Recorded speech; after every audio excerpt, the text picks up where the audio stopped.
അപ്പോൾ ഇന്ന് നമ്മൾ വരയ്ക്കാൻ പോകുന്നത് കുട്ടികളോടും മുതിർന്നവരോടൊക്കെ വളരെയധികം സ്നേഹവും ബഹുമാനവും ഒക്കെയുള്ള ഒരു മഹത് വ്യക്തിയെയാണ്.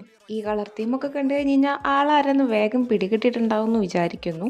ഇത്രക്ക് പോപ്പുലറായ എന്നെ കണ്ടിട്ട് മനസ്സിലായില്ലടാ ജാടത്തേണ്ടി. ഈ വീഡിയോയിൽ കാണിച്ചിട്ടുള്ള വ്യക്തിയെ മനസ്സിലായിട്ടുള്ള ഒരു വേഗം വീഡിയോയ്ക്ക് ഒരു ലൈക്ക് അടിച്ചിട്ട് വേഗം ഇതാരാന്നൊന്നും ഒരു കമൻറ്റ് ചെയ്തോളൂ. ഇനിയിപ്പോൾ എങ്ങാനും ആർക്കെങ്കിലും മനസ്സിലായിട്ടില്ലെങ്കിൽ അവരും കൂടി മനസ്സിലാക്കട്ടെ നീ. പിന്നെ നമ്മുടെ ചാനലിൽ സ്പൂക്കി ആർട്സ് മാത്രമല്ല വേറെയും ആർട്ട് വർക്ക്സ് എല്ലാം ഉണ്ടായിരിക്കും. അപ്പോൾ ടൈം കിട്ടുകയാണെങ്കിൽ ചാനലിലൊക്കെ ഒന്ന് കയറി നോക്കുക. പിന്നെ വീഡിയോ ഇഷ്ടപ്പെട്ട് കഴിഞ്ഞ് കഴിഞ്ഞാൽ വീഡിയോ ഒരു ലൈക്ക് ചെയ്യാനും ചാനൽ സബ്സ്ക്രൈബ് ചെയ്യാനും മറക്കല്ലേ.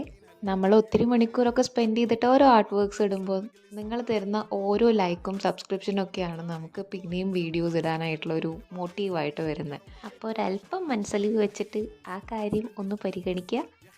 അപ്പോൾ ഇത്രയൊക്കെ പറയാനുള്ളൂ. അപ്പോൾ ഇനി അടുത്ത വീഡിയോയിൽ കാണാം. പിന്നെ ഒരു കാര്യം കൂടി, നാളെ എക്സാം എഴുതാൻ പോകുന്ന എല്ലാ കൂട്ടുകാർക്കും all the very very best. അടിച്ചു പൊളിക്കാം.